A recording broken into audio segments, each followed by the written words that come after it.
केवल भटकने के लिए समारोह, पिकनिक, लोक दिखावा, यात्रा, हनीमून मनाने के लिए, तन मन धन को अशुद्ध करके व्यर्थ व्यय करने के लिए, यही लोग छोड़कर फिर शरीर छोड़ने के उपरांत परलोक बिगाड़ने के लिए त्रिभुवन सृष्टि में अनेक अनेक स्थान तीर्थराज चार धाम है, परंतु तन मन और धन को धन्य करके इस लोक को छोड़ के परलोक सुधारने के लिए इस सृष्टि में त्रिभुवन में मात्र एक जगह है जहां प्राणी मात्र तब ही पहुंचता है जब उसके प्रारब्ध यानी पूर्व जन्मों के और आज तक के सारे पाप निष्पाप हो जाते हैं। इसलिए यहाँ पर कलिकाल का कलयुग का प्रभाव आने से पहले निष्क्रिय निष्फल हो जाता है। इसलिए श्री कृष्ण भगवान की प्रेरणा से पांडवों ने गुरु, गौ, ब्राह्मण, माँ से बड़ा मामा,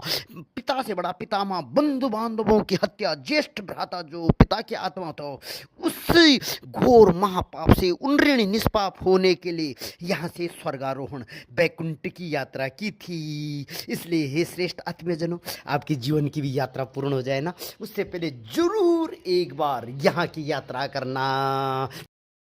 बाकी सारे तीर्थ 51 शक्तिपीठ तीर्थराज बारंबार, परंतु सतयुग के प्रथम धाम प्रत्यक्ष धाम सभी दीन दुखियों दरिद्रों के दीनानाथ भू बैकुंठ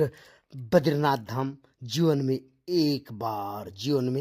बार तथा माँ गंगा के मायके गौमुख गंगोत्री और प्रत्यक्ष जागृत शक्तिपीठ हरि की पौड़ी अस्थि प्रभा घाट तथा माँ गंगा का ससुराल वेस्ट बंगाल गंगा सागर अवश्य में जीवन में एक बार।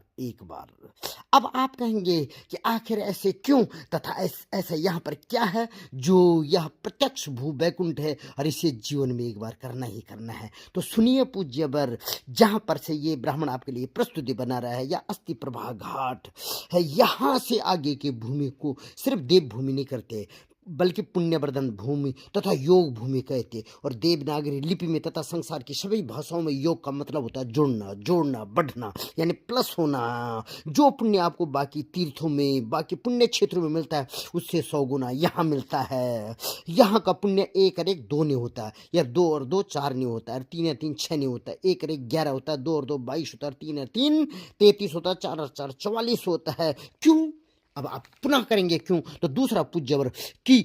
जब से ये सृष्टि बनी है लगभग 1,95,58,85,127 वर्ष से, और जब से ये कलयुग इस धराधाम में आए 5,127 वर्ष बीत गए हैं, तब से कलिकाल के लिए, कलयुग के लिए, और कलयुग का प्रभाव जिस भी प्राणी के अंदर लेच मात्र थोड़ा मात्र उसके लिए भी यहाँ प्रवेश वर्जित है।